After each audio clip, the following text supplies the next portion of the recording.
Este es el podcast de Calvary Sur, un espacio para crecer juntos en la palabra de Dios. Somos una iglesia cristiana en Jalapa, comprometida con enseñar la Biblia verso a verso. Gracias por acompañarnos. Abre tu corazón, abre tu Biblia y comencemos.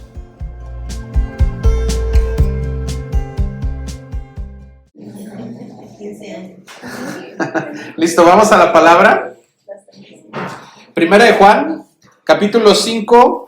Empezamos ya en esta recta final de lo que es esta carta que ha sido bien contundente, bien dura, bien fuerte para decirnos cómo es que nosotros como hijos de Dios debemos de comportarnos en nuestro diario vivir, en nuestro diario quehacer. Y ahora tenemos, fíjense, cómo en estos capítulos anteriores vemos esa evidencia del que es verdadero creyente, ¿sí?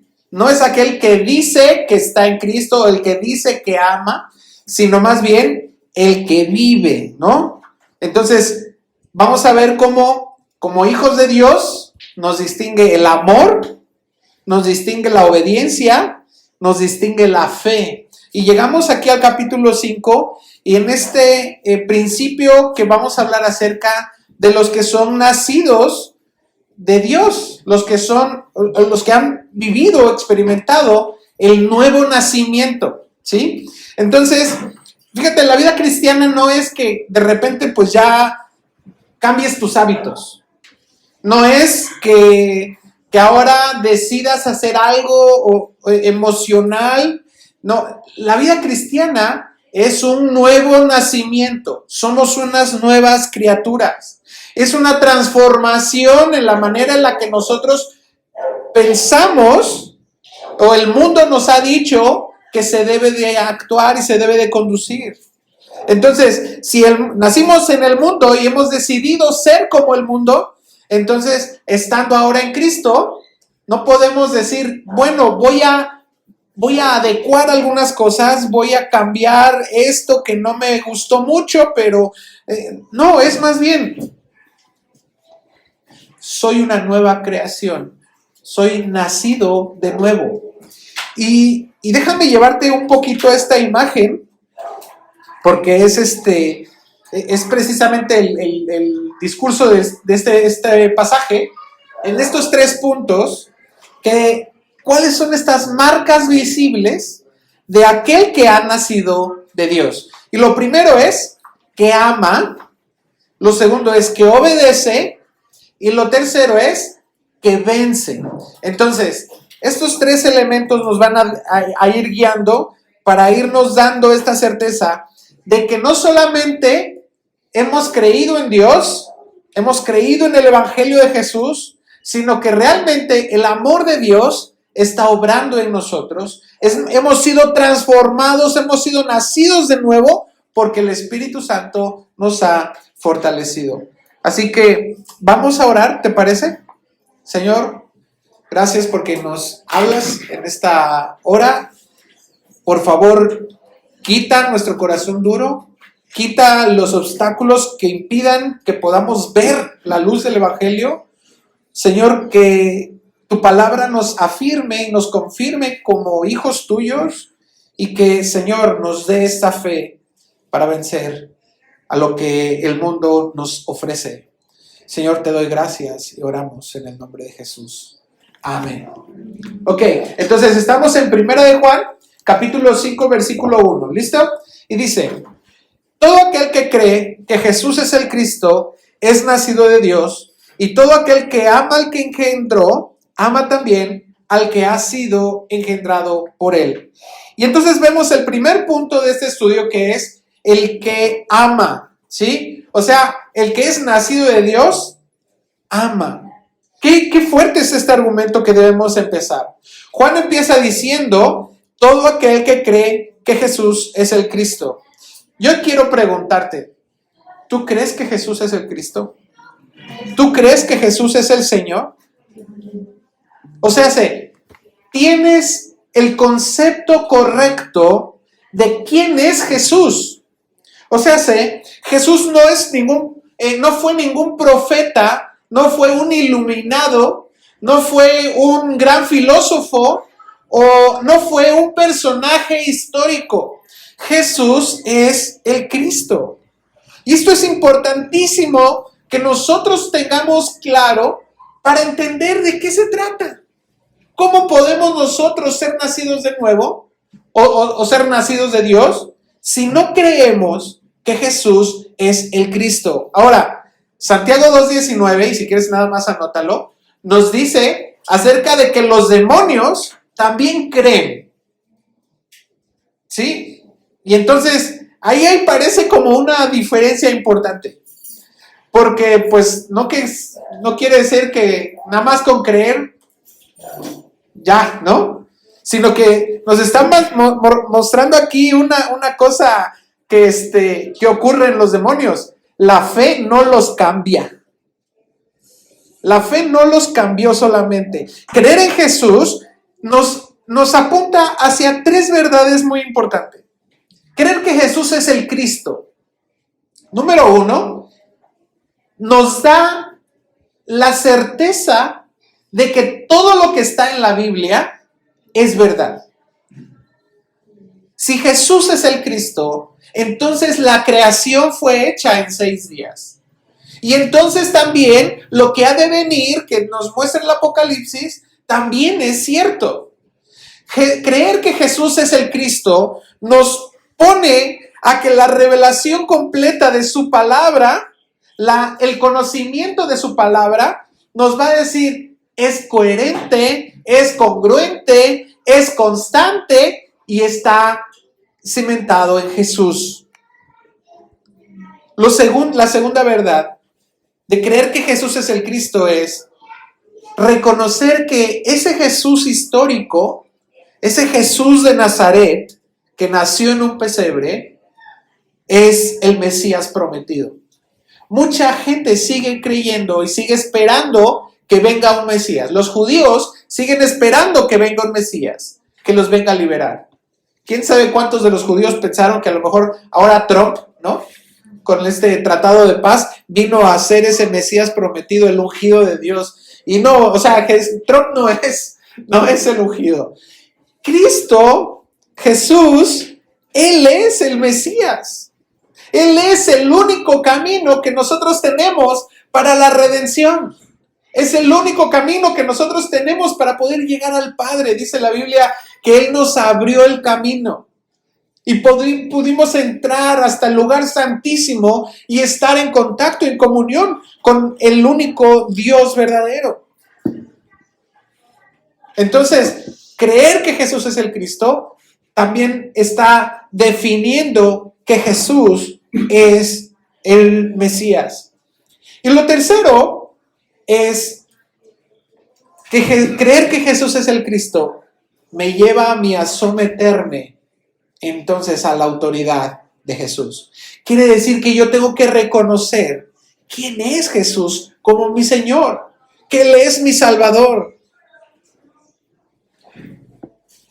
Si esta verdad está en nuestro corazón, no nada más vamos a hacer un cambio, un ajuste moral en el sentido de decir, bueno, es que ahora ya no tomo, ya no fumo, ya no digo malas palabras, ya no engaño a mi mujer, ¿no? No se trata solamente de un ajuste moral. Se trata de que hemos sido nuevas criaturas, hechos nuevos completamente. Y ahora, déjame utilizar esta palabra porque lo primero que se me venía a la mente cuando estaba estudiando esto es que creer que Jesús es el Cristo viene a ser un cataclismo espiritual en nuestra vida. Y buscaba qué significaba esta palabra, no cataclismo, porque bueno, no viene en la Biblia, pero decía esta revolución total, un desastre completo en lo que éramos y en lo que creíamos y en la manera en lo que nosotros nos comportábamos. Porque viene Dios a derribar todos los argumentos que teníamos para fortalecer lo que nosotros éramos. Creer que Jesús el Cristo construye un nuevo sistema de valores fundamentado en Cristo. Creer que Jesús es el Cristo destruye todo lo que nosotros creíamos.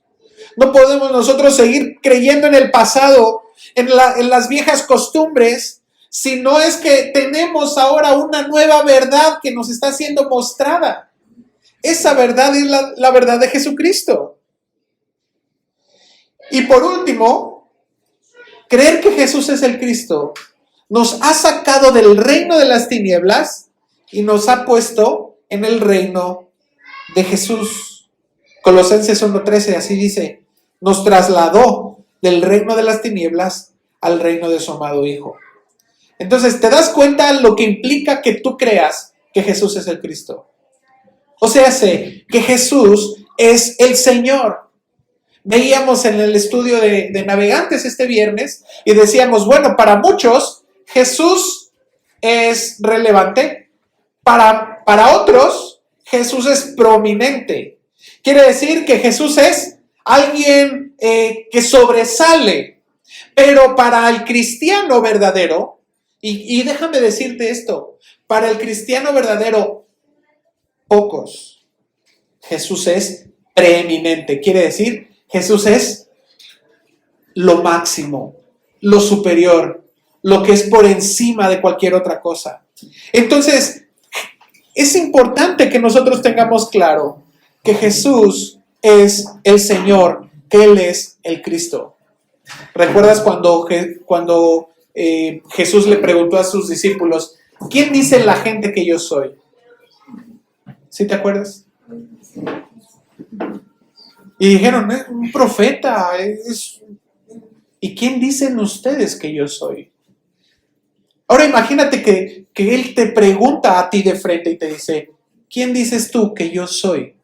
¿Qué le contestas? Pedro le dijo, tú eres el Cristo, el Hijo del Dios viviente. Tú eres el Señor. Tú eres quien gobierna todas las cosas y todas las cosas por medio de ti subsisten. Pero te das cuenta, reconocer a Dios nos coloca en toda una revolución que entonces ahora no nos queda más que obedecer lo que Dios nos está diciendo. Ahora dice, ¿cuál es el resultado de este cataclismo que te digo?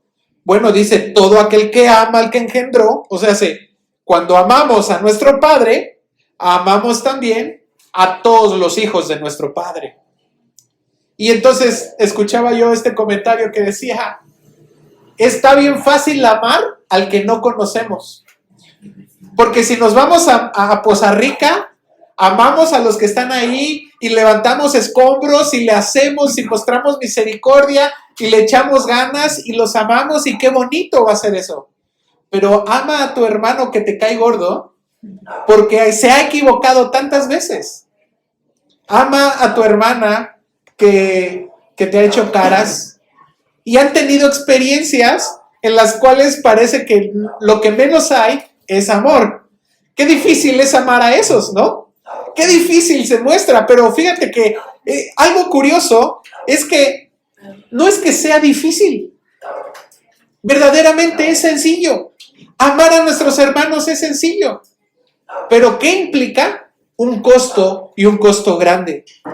Amar a mi hermano implica que yo me muera. Ay, qué fácil es decir ama a tu hermano, pero precisamente nos está diciendo, el que ama al que engendró, el que ama a su padre, ama también a sus hijos. ¿Sabes? Porque ahora que somos engendrados, quiere decir que tenemos una nueva naturaleza. ¿Cuántas experiencias de fracaso has tenido tú en relación al amor? Ya la semana pasada lo vimos acerca de cuál es ese amor y qué consiste el amor maduro. ¿Cuántas experiencias de fracaso has tenido? ¿Alguien ha tenido experiencias de fracaso, de amor? ¿Sí? Pues déjame decirte que en Cristo todas esas experiencias de fracaso ya no cuentan. Tú ya no puedes tomar experiencias de fracaso para decir, es que yo ya no puedo amar porque una vez me hicieron, porque una vez sufrí, porque una vez padecí, Porque el amor ahora, en esta nueva generación, en esta nueva, una nueva naturaleza, ahora tenemos esa nueva oportunidad de amar. Fíjate, si amas al Padre, amas a sus hijos. Así que no hay manera de decir, amo a Dios, pero no puedo soportar a sus hijos. O sea, no me pidas eso, no me pidas que los soporte, no me pidas que yo los ame, porque el amor de Dios nos cambia. Juan capítulo 1, versículo 12 nos dice, mas a todos a los que le recibieron, está acá en la pantalla, a todos los que le recibieron, a los que creen en su nombre, les dio potestad de ser hechos hijos. Quiere decir que ahora estamos en la misma familia. Quiere decir que ahora nosotros tenemos un nuevo ADN que compartimos con todos nuestros hermanos. Es el mismo.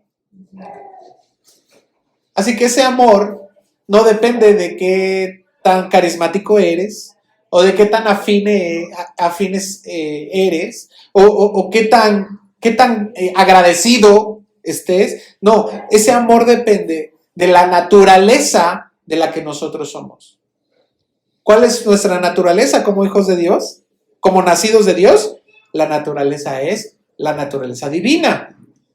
¿Sí vas conmigo acá? Entonces fíjate, y fíjate cómo esto es un ciclo. Versículo 2 que dice, y en esto conocemos que amamos a los hijos de Dios, cuando amamos a Dios y guardamos sus mandamientos. Quiere decir, hay una evidencia, número 1, de que amas a tus hermanos, de que amas a los hermanos de la iglesia. Sí hay una evidencia. ¿Cuál? Primero, que amas a Dios. Y me gusta mucho esto porque nos deja este margen de decir, ok, mi hermano como que no se merece mucho que lo ame, pero amo a Dios y guardo sus mandamientos. Entonces, ¿ves ese ciclo? Amar a Dios te lleva a amar a tus hermanos. Y la evidencia de amar a tus hermanos es que verdaderamente amas a Dios. Lo vimos en 1 de Juan, capítulo 4, versículo 20. Si te puedes regresar ahí tantito, que dice, el que no ama a su hermano, a quien ha visto, ¿cómo puede amar a Dios, a quien no ha visto? La madurez en el amor no se mide por cuántos textos no sabemos, que ya vemos que todavía nos falla. No se mide por cuántos ministerios tenemos. No se mide por cuántas luces y cuánto equipo de sonido tenemos. O sea, el amor se mide porque hacemos lo que Dios nos pide que hagamos. Y esto nos lleva al segundo punto, que es que el nacido de Dios es el que obedece. Dice el versículo 3, pues este es el amor a Dios. ¿Ya viste? Que guardemos sus mandamientos. ¿Y sus mandamientos qué dice? No son gravosos. Quiere decir entonces que amar a tu hermano no es gravoso, no es difícil. Es costoso. Hay un precio que pagar para amar a tu hermano. Pero no es difícil. No es difícil extenderle la mano cuando esté necesitado.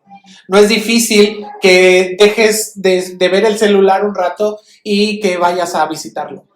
No es difícil que dejes de ser impaciente con él. No es difícil, pero es costoso. Nosotros tenemos que ver el amor de esta manera práctica porque es precisamente obediencia. No es de que me nació amar. ¿Has escuchado esta frase? Es que no me nace. Bueno, es que a nadie le nace hacer lo que es correcto. Me llevé un poco en este ejemplo a los hijos, ¿no? ¿Qué le decimos a los hijos? Yo tengo 3 hijos y entre los más chiquitos, ¿no? Son 6, 8 y 12 años. ¿Y qué les decimos? Métete a bañar. ¡Ay! ¿Qué te cuesta meterte a bañar? Termínate tu plato. Ay, ay, ay. Come. Es para tu bien. Pero ¿qué pasa? Ellos son inmaduros. Ahora, a mí, mi esposa me dice, ya bájale, ya no te comas todo. Pero mientras somos inmaduros, mientras somos niños, pues necesitamos que nos estén repitiendo y que nos estén diciendo. Y esos mandamientos son de bien, no son de mal, son para su bien. Y ellos no lo entienden. Y nuestro Padre nos está diciendo esto, nos está dando este mandamiento. Entonces, ¿ves cómo no se trata de que es que ya me nació comerme la sopa? Sino más bien tengo que obedecer a lo que Dios me está pidiendo. Juan 14:15 dice, si me amas, guarda mis mandamientos. Ahora, no es guardarlos para meterlos en un cajón, no meterlos en el cofre y enterrarlos porque es un tesoro, sino es guardarlos como quien lo tiene a la mano para cuando lo necesite. Guarda mis mandamientos. El verbo guardemos significa vigilar cuidadosamente, custodiar, es observar con esmero. Quiere decir, tienes que estar atento a qué es el mandamiento para cumplirlo. Es estar atento a que tú puedas obedecer, no por obligación, sino por el amor que tú le tienes a Dios. Porque cuando es por amor, entonces no es gravoso. Cuando es por amor, entonces es un deleite. A mí nadie me dijo, es bien difícil que tengas que ir a ver a la novia a las 10 de la noche, porque es el único ratito que tienes chance para verla, aunque sea un minuto, y tienes que manejar, y tienes que pagar la gasolina. ¿Y tú crees que alguien me dijo así como, no, está bien difícil eso? Porque por amor, ¿qué hicimos, hombres? ¿De qué somos capaces? Diría el hermano Joan Sebastián, cruzaré los montes, los ríos, los valles por irte a buscar. Entonces, ¿qué hacemos por amor? Y principalmente, por amor ¿a quién? Nuestro amor es por Dios. Y entonces, obedecer a Dios no es gravoso, no es una carga, es más bien ese gozo y ese deleite de decir, estoy complaciendo a mi Padre. Acompáñame al Salmo número 40, por favor. Busca en tu Biblia. Salmos 40, versículo 8. Y fíjate qué interesante es esto, porque precisamente Jesús dijo, mi yugo es fácil y ligera es mi carga. Así que lleva tú mi carga. Lleva tú la mía. Y entonces, ¿qué dice el Salmo 40 al respecto? El hacer tu voluntad, Dios mío, me ha agradado y tu ley está en medio de mi corazón. Ahora yo te pregunto, si alguien te dice, ama a tu hermano, y tú dices, amar a mi hermano me ha agradado. ¿Ha sido fácil? ¿Ha sido sencillo? La palabra gravoso en el griego significa insoportable. Y dice entonces que su mandamiento de amar a tu hermano no es insoportable. Entonces, la clave no está en el mandamiento. La clave está en un corazón que si está lleno de amor, lo va a recibir con gozo. Que si está lleno de Dios, entonces va a obedecer. Pero un corazón vacío, un corazón que no tiene amor, va a decir, es que es insoportable. Es que es gravoso. Es que no es imposible amar a esta persona. Ahora, acuérdate, estamos diciendo amar a los hermanos de la iglesia. Es que es imposible amar a esta persona. No, no es imposible. Si tú sientes que de pronto hay algo que te está pidiendo Dios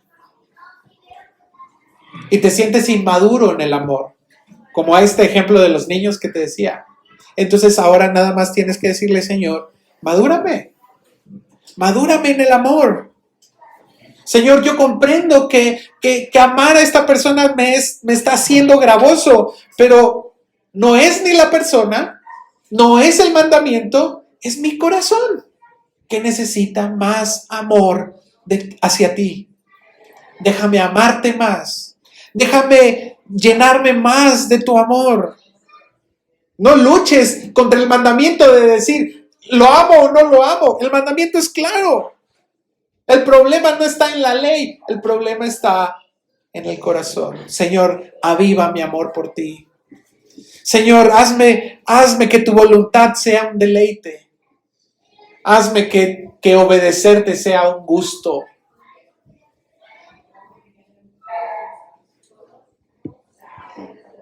¿Vas conmigo? Ahora, dice el punto 3, versículo 4. Porque todo lo que es nacido de Dios vence al mundo, y esta es la victoria que ha vencido al mundo, nuestra fe. Ahora, fíjate, estamos hablando ya nuevamente de que el que es nacido de Dios vence al mundo. O sea, aquel que es nacido de Dios, que ama a Dios y que ama a los hijos de Dios. Y entonces dice, vence al mundo. La palabra mundo aquí es cosmos. Y fíjate, nuevamente estamos aquí hablando de este nuevo nacimiento, porque el Hijo de Dios no solo ama, no solo obedece, sino que vence al cosmos, al conjunto de sistemas.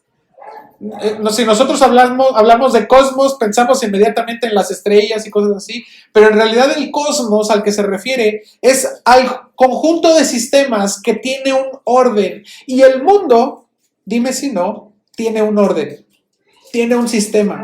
Y es un sistema que es contrario a la voluntad de Dios. Un sistema que es contrario al corazón de Dios. Ahora que está este tema de Día de Muertos, platicábamos ayer con unos hermanos y decía, bueno, ¿cómo está esta onda entre que los cristianos, que son minoría, pues son discriminados? Y entonces, pues la discriminación los hace decir, pues no vayas a la escuela y ya. Pero a la comunidad, esa hay que respetarla. Y al que es diferente, no, ese hay que atenderlo. Pero a los cristianos no, ellos no. ¿Por qué? Porque el sistema del mundo siempre va a estar en pro de su propio cosmos, de su propio sistema. Pero nosotros, como hijos de Dios, nacidos de Dios, ahora ya no estamos en ese mismo cosmos. Y entonces, el cosmos del mundo se convierte en nuestro enemigo. Ahora, como nacidos de Dios, tenemos que vencer aquello que el mundo ha destinado como lo que es correcto y lo que se debe hacer, o lo que es políticamente correcto. Ahora, fíjate, vencer al mundo no significa que venzas todas las tentaciones o que seas perfecto. Vencer al mundo significa que ya no estás bajo la jurisdicción, bajo el dominio de este sistema. Primera de Juan nos dice en el capítulo 2, versículo 16. Si estás ahí en Juan, nada más regrésate una hojita y vas a encontrar que dice: porque todo lo que hay en el mundo, los deseos de la carne, los deseos de los ojos y la vanagloria de la vida, no proviene del Padre, sino del mundo. Ahora, no se refiere aquí al mundo a la tierra, ¿sí? En Hechos 1 le dice, vayan por todo, Hechos 1:8, pero recibiréis poder cuando haya venido sobre vosotros el Espíritu Santo y me seréis testigos en Jerusalén, en Judea, en Samaria y hasta lo último de la tierra. Quiere decir, Por todos lados donde haya hierba, ahí se puede predicar el evangelio. Pero el mundo, este mundo es diferente. Este mundo del que se refiere es precisamente este sistema de deseos descontrolados, de deseos que no tienen un límite, como los deseos de la carne, los deseos de los ojos, la codicia, etc. No proviene del Padre, proviene del mundo.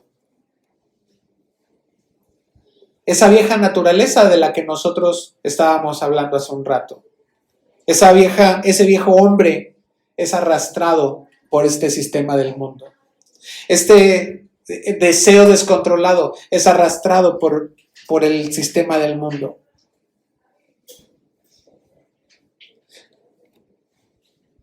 Juan nos está diciendo que no solamente somos hijos de Dios y tenemos otro cosmos, sino que ya vencimos. Y ¿cómo se dice? La conjunción del verbo es como un presente continuo. No solamente lo venciste, sino que lo estás venciendo. Y cada vez que tú obedeces al Padre, y cada vez que tú estás mostrando tu amor por Dios, tú estás venciendo el sistema del mundo. El sistema del mundo que dice ojo por ojo y diente por diente. ¿Y qué tenemos que hacer nosotros sino decir, bueno, tú me estás atacando, pero yo te voy a bendecir? Tú me estás hiriendo, pero yo te voy a amar. No por nuestra vieja naturaleza, sino por esta nueva naturaleza que tenemos. Por este nuevo nacimiento del que somos ahora parte. Dios nos está dando esta nueva capacidad de vencer y de decir, no soy más lo que yo era, sino más bien ahora soy lo que Dios dice que yo soy.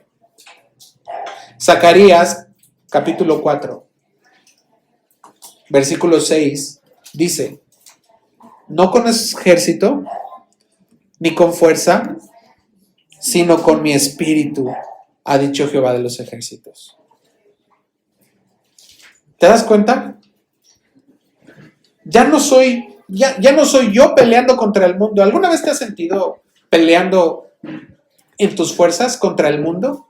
Contra este sistema que dice, no perdones, no, ¿para qué? Ya no tiene solución.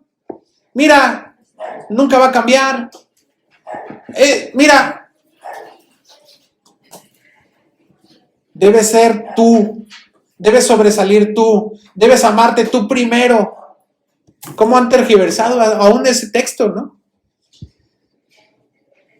Porque dice primero ahí, ama a tu prójimo como a ti mismo, te tienes que amar tú primero.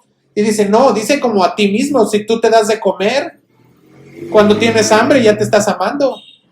Tienes cuidado de ti, te tapas cuando tienes frío, tomas medicina cuando estás enfermo, te amas. Así, por lo menos así, tienes que amar a tu prójimo. Aunque el estándar de Jesús llegó y Él dice, ámalos como yo te he amado. Y entonces ahí sí ya, bomba, ¿no? Porque no solamente es amarlo como a ti mismo, sino ámalo como Dios te ha amado. Y si Dios te ha amado y te ha perdonado, y cantábamos ahorita en esta canción, si te ha perdonado, cántale. Y si te ha perdonado, entonces ama a tu hermano. Y vence el sistema del mundo que nos ha dicho, no es así, no es posible que tú sigas sufriendo, no es posible que tú sigas queriendo, que tú sigas queriendo insistir con ese camino. Mira, está mal. Ese sistema, ese es el mundo. Pero Jesús nos está diciendo, no se trata de disciplina, no se trata de inteligencia, se trata de fe. Y la fe no es un esfuerzo mental. La fe es una confianza en quién es Dios, en que yo entiendo, y déjame regresarse al principio, porque justo dice el versículo que estamos leyendo, dice, esta es la victoria que ha vencido al mundo, nuestra fe. ¿Cuál es nuestra fe? El versículo 1. todo aquel que ha creído que Jesús es el Cristo. Esa es nuestra fe. Creer que Jesús es el Hijo de Dios. No se trata de un concepto teológico. No se trata de que entonces digas, antes iba a la iglesia católica, ahora voy a la iglesia cristiana, pero mi vida no ha cambiado, no ha sido transformada. O antes no iba a ningún lado y ahora voy los domingos a la iglesia. Y eso no cambia nada. La verdadera fe tiene un contenido y tiene un nombre. Se llama Jesús, el Hijo de Dios.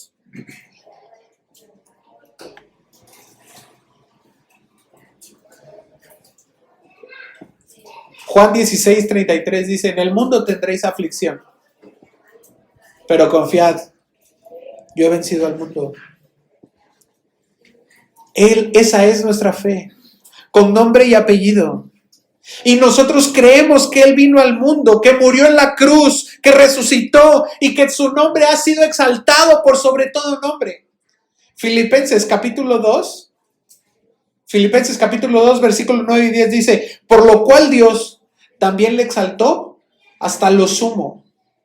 Y después de haberse humillado hasta lo sumo, Dios lo exaltó hasta lo sumo.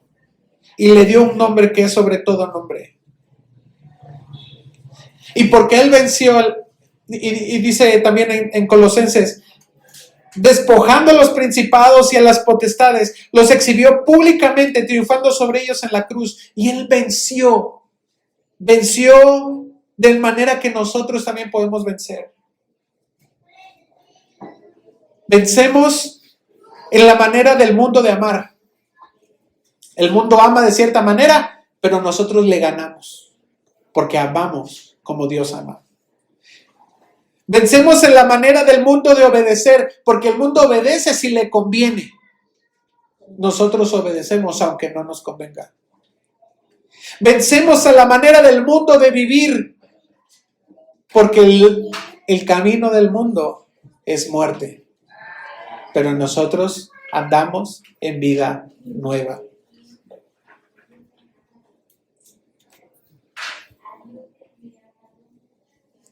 ¿Quién es el que vence al mundo? Dice el versículo 5. ¿Quién es el que vence al mundo?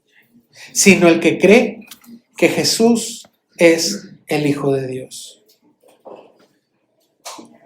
Creer en Jesús no solamente cambia lo que nosotros estamos esperando en un tema escatológico, qué es lo que ha de venir o la gloria de Dios. Cambia la manera en la que nosotros nos movemos, en la que nosotros vivimos. Cambia nuestra forma de amar, la forma de obedecer, la forma de vencer. Dios nos da ese amor para amar a nuestros hermanos. Podemos obedecer por ese amor que nosotros tenemos con Dios, porque todo lo que es nacido de Dios vence al mundo. Quiero invitarte a que te pongas de pie.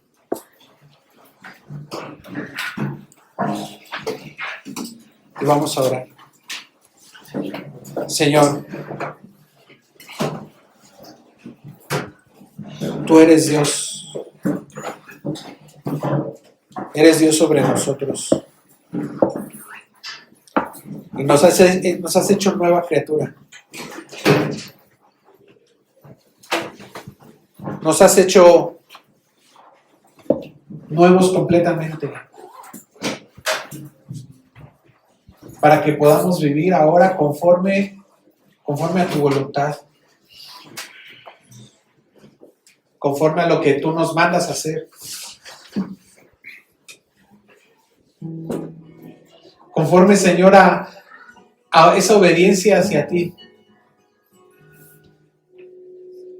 Conforme, Señor, al amor que te tenemos.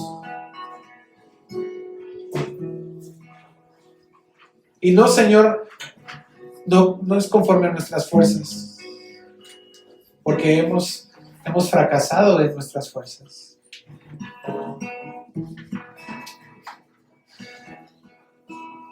Hemos fracasado según, Señor, lo que nosotros creemos, porque hemos estado sujetos a una disciplina, a un sistema, Señor, que no es el tuyo. Más bien, Señor, hemos caído, Señor, en esos errores. Pero hoy, Señor, no solamente declaramos con nuestra boca y confesamos que Jesucristo es el Señor, sino que recibimos esa nueva naturaleza, Señor, para amar no conforme a nuestra historia de fracaso, sino amar conforme a ti, conforme a tu bondad y misericordia, Señor. Aviva nuestro amor por ti, Jesús. Aviva lo que somos en ti, Señor. Y que podamos ser aquellos que escuchan la voz de su maestro y lo siguen. Que podamos ser aquellos que obedecen.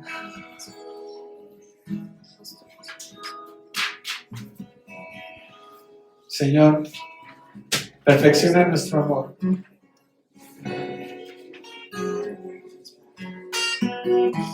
Perfecciónanos.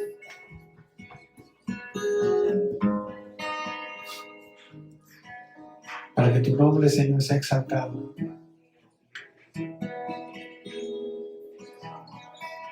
Y que seas glorificado, Señor. Te damos toda la gloria, Señor.